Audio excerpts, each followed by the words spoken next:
Okay, so ask your question again, sir. So this is number seven.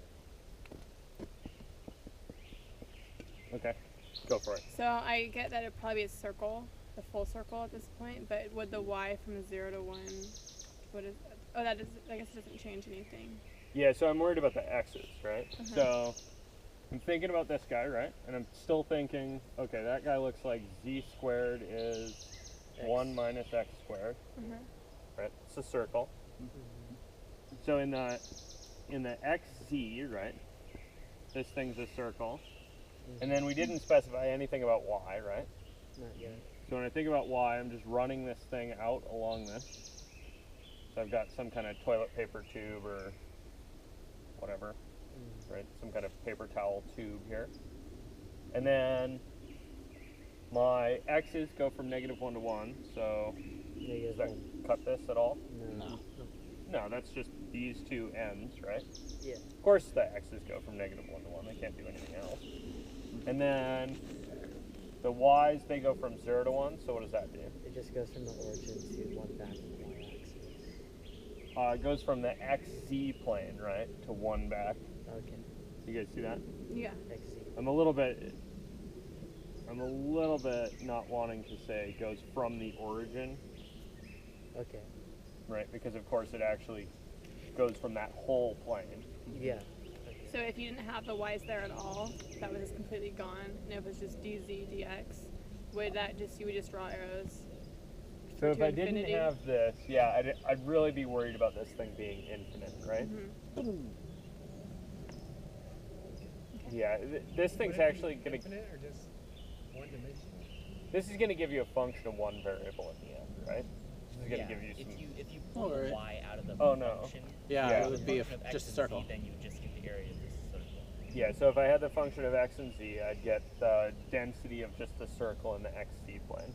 But if my function f really does truly still depend on y, then it'd be infinite. then I've got some function of y. Okay. Right? If I wanted to get the whole tube, I'd really want to run the integral from -infinity to infinity of y. Okay, see that? Yeah. Now what if you had, I'm going to keep asking questions. Okay, keep it up. What if you have the square root of 1 minus y squared minus z squared on the first part? Or like, it doesn't matter which, I mean, you can use your other variables, but like 1 minus x squared. Okay, so you're modifying y these? squared. Yeah. Okay, so we're still going to do 0 to 1 in the x, or in the y, rather. What does that make it? And then here we're going to do minus y squared. Minus y squared. That makes it confusing. Oh, it's on here. On the whole. Are these still the same? No, it says 0 to square root. So let me clarify why this is They have to have it a certain set. They can't just make up their own thing. Yeah, let me clarify why this is confusing. Okay. So this thing in z's, right, is a sphere. Okay, see that? Okay, so I've got this sphere that I'm talking about, and the z's range from the bottom of the sphere to the top. Yeah. Okay, and then I'm saying, and the x's, they range from -1 to 1. Yeah. But they can't.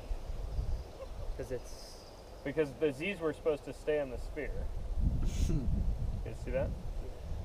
So I don't know what region this is integrating over. Okay. It kind of stopped making sense because the x's should go from one side of the sphere to the other. Yeah. Right? Like if I smash this, I should get a circle. Oh, 0 to 1 on the second is 0 to the Yeah, let's he's do just that. clarifying like why it wouldn't make sense. Yeah, as stated, this has a little bit of problem. Let's stop and do